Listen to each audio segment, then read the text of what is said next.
So last night, one of my roommates went on a date. Very nice young man. She went on a date with Reese, biology boy from previous episodes of this adventure of my life. Very nice. She was going to have lots of fun. We were very excited.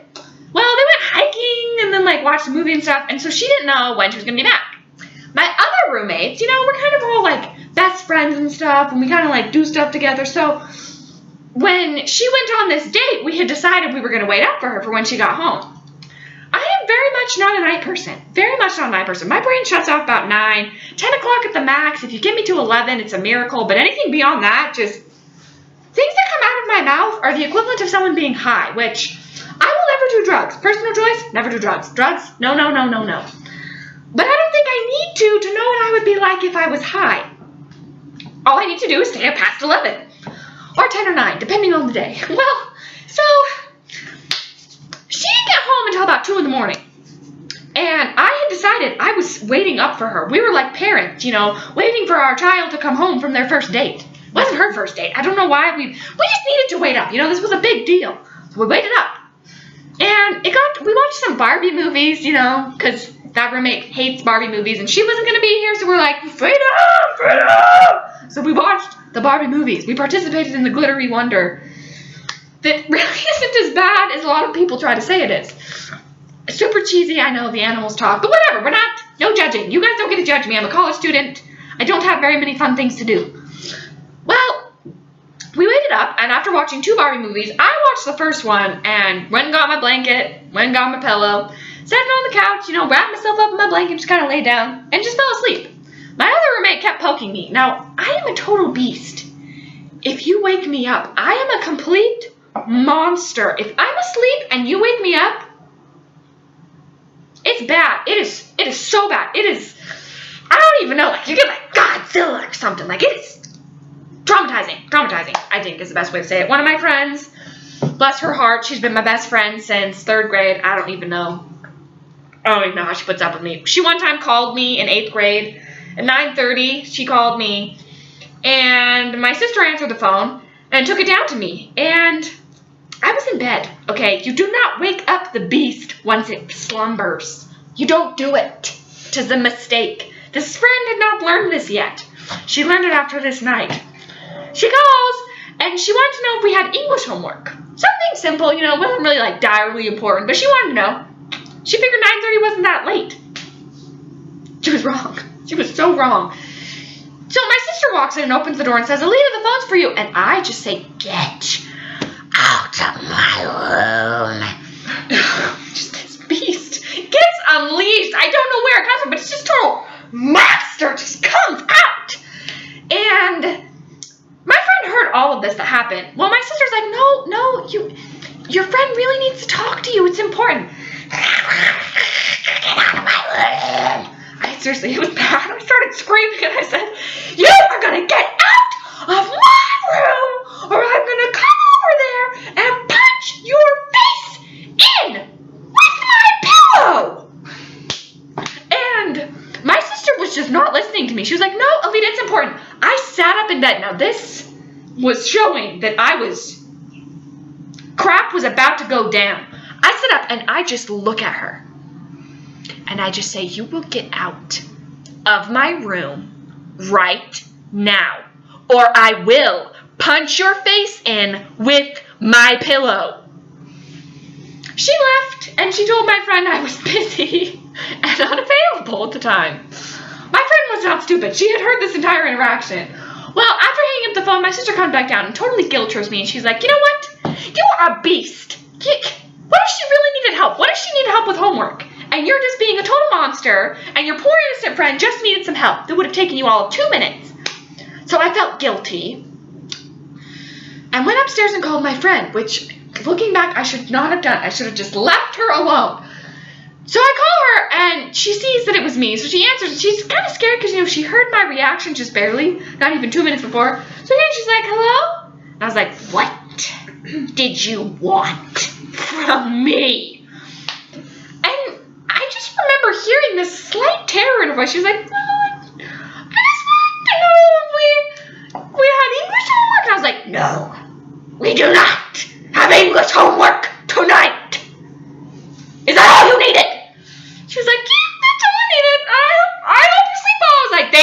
I hung up. I didn't even say goodbye. I hung up. Next day at school, I see my friend. She was like, how's it going? I was like, I'm fine. Totally good. Everything's great. Life is good. It's a good day to be alive.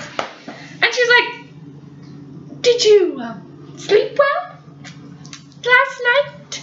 And I kind of look at her, and then it comes back to me that she had seen the Beast. The Beast has no recollection of memories. Has no ability to remember things. No abilities to remember whatsoever. Unless it is prompted to remember. She forced me to remember the night before, and I felt awful.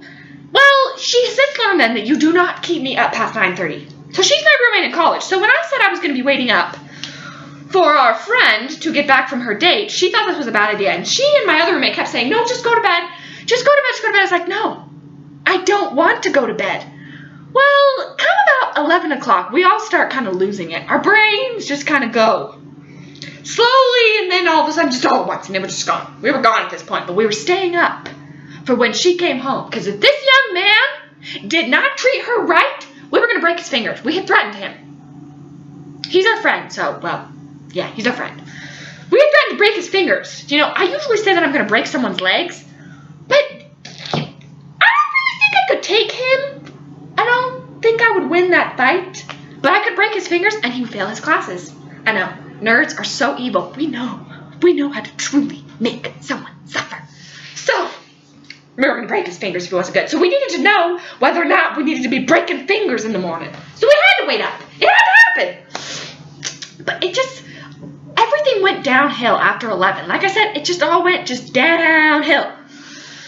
I think something was said about, we should all have a sleepover. And I woke up from my slumber and I was like, we have a sleepover every night because we live together. We thought it was the best thing ever. We all started laughing and we're like, oh my gosh, we can have sleepovers all the time. It made sense. It was something to be excited about. And I kind of went back to sleep. And while singing the Barbie songs, one of my roommates thought it was a good idea to poke me. I did a really good job ignoring it at first, but then the beast emerged. The beast inside of me that should never be awoken was awakened within me.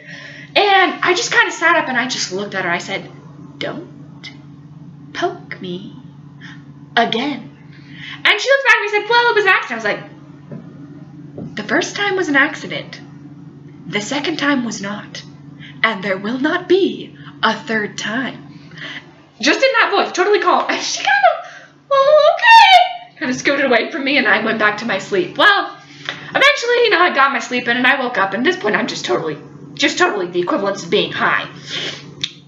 I believe I said something about a samurai sword and butter. Oh, one of my friends is going to be sending me a knife in the mail.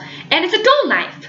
But I was like, can you imagine how much more painful it would be to be killed with like a dull knife? Like, oh, so much easier with like a nice sharpened blade. Like it just goes right in, right out, and you're dead. I feel like that, if I was given the choice between a dull blade and a sharp blade, I would choose the sharp blade to be killed by. And then I started thinking about my other friend that has a knife collection. And I thought, what if someone used like a samurai sword to butter their toast? Well, I was trying to say this. I said, what if someone used a samurai sword to butter? My friend just started slapping me. She was not having any of it. I think she thought I was going in the direction to butter guts and gore on toast. That's disgusting. That is a horrible topic. Why on earth would you put blood on your toast? That is so nasty. I'm not a cannibal. How do you think cannibals do that? They put it on a hand or something. That's their toast. Their toast is like a hand, a human hand, I believe. So what they use is toast. Like, maybe it's crunchy. I don't know. Never tried it. Never will. Never will try it. Unless I become a zombie in the zombie apocalypse. But that's so far in the future, or maybe not. But eventually my friend comes home from her date. And we all asked how it went. You know, it went quite well. Quite well. The date went quite well. You won't go into detail, but it went quite well. Everything she said from, you know, just everything that happened on the date, we would squeal. And we're like, we were so excited. We were so darn excited about this wonderfully ending of a date. It was perfect date. Perfectness date. Well, at this point, I go to my roommate and we just start giggling. We're walking to our room And she said, we lost it. And then I got worried. I said, what did we lose? And she looks at me with this look of horror, and she's like, I don't know. So we go to my other two roommates, we're totally awake, and we're like, we lost something. We're like, oh, what'd you lose? Can we help them? We're like, we don't know what we lost. We don't know what we lost, but it's all gone. All of it is gone, and we don't know what it is. And one of my roommates had the decency to just be like, just go to bed. Just go to bed. You'll find it in the morning. So we're like, okay. So we go back to our room, and I was like, no, we gotta. And I turned to my roommate, I was like, we gotta ask the other roommate. Maybe she knows what we lost. Maybe she can help us find it. So we go in, I burst in her room, and I was like, we lost something! She was praying at the time. I felt so bad. I closed the door, and I turned to my other roommate, I said, she's praying, and we did something unholy, and now God is going to kill us with lightning. I started crying. I legit started crying. I was terrified that God was going to smite me down with lightning because I had interrupted her prayer. I was terrified. I started bawling. And my other roommate's like, it's okay. God's not going to hurt us. I was like, but we did something so unholy. And it was so traumatic for me. So eventually my friend ends her prayer and kind of comes back in. And she says, did you need something? And I'm crying, I have tears on my face. And I was like, we lost something. Can you help us find it? And then me and my roommate start giggling all over again. We're like, because we lost it. We need to find it. She looks at us and she's like, you lost your marbles. You've lost your minds. Okay. And we're like, well, how do we find it? If we lost our minds, where do we go looking for it? And she looks at us and she says, go to bed. And in the morning, you will have found your minds. I think they came back. Not really. But it's okay. So if you do something unholy, God might not smite you down. But it's worth crying over. For sure.